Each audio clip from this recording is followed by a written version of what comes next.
I guess the fact that you are essentially a Dutch-based risk manager, and here we are with Ferma in Holland. What does that mean to you?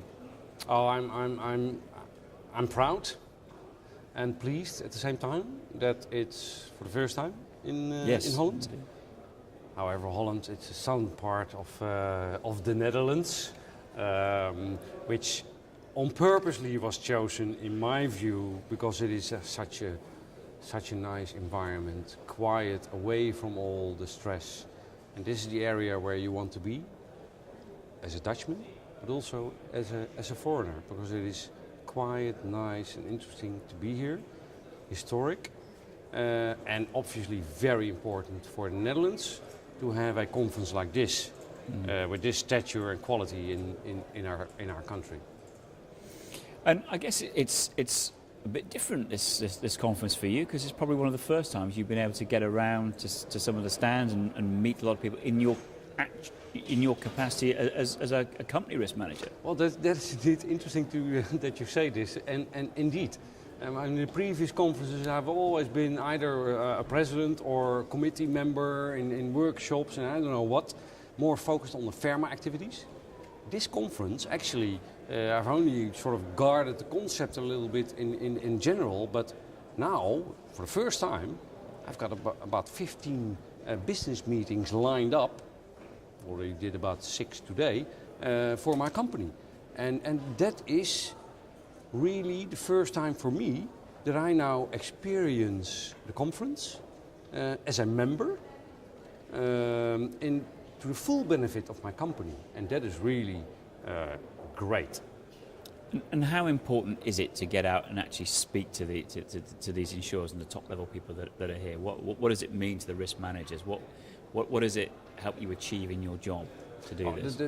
The most important thing is that you now meet people that you do not regularly meet on the floor, so to speak.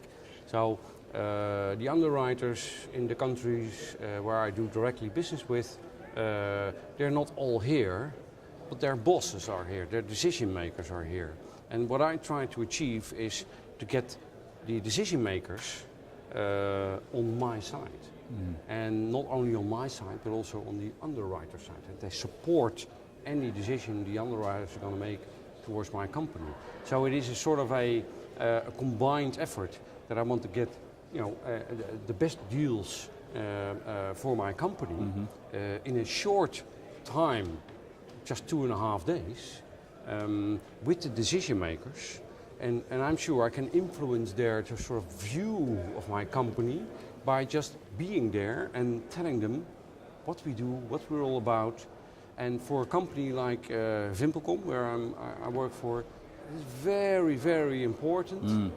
So it's seriously efficient to be here as a risk and insurance manager. And when you're having those conversations about VimpelCom, what are the key risks and issues that you're talking about with those insurers? What are the key threats or I guess opportunities also for the business? I mean, what I try to explain to them is because the company is not that well known in the world.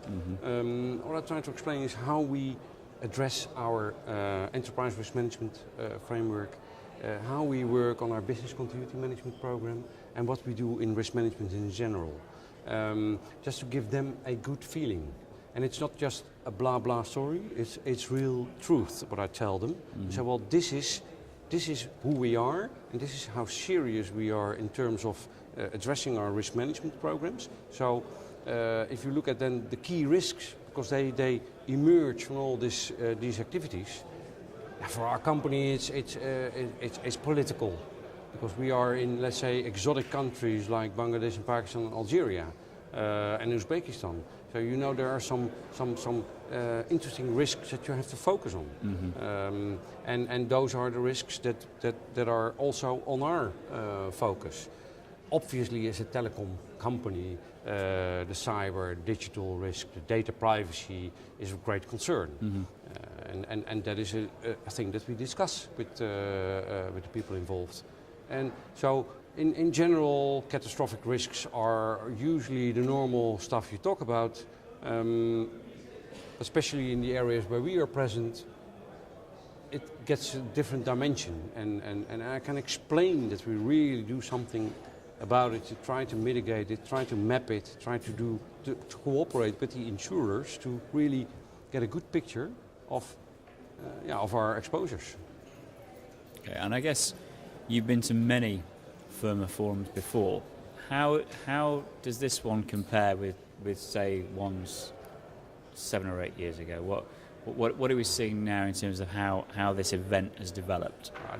That's a good question. I must say that I've been since '99 visiting the Ferma Forums in different capacities for different employers, but what I see is there's not only a development in terms of the quality of the content and the quality of the venues that we select, but also in terms of the preparation for a conference.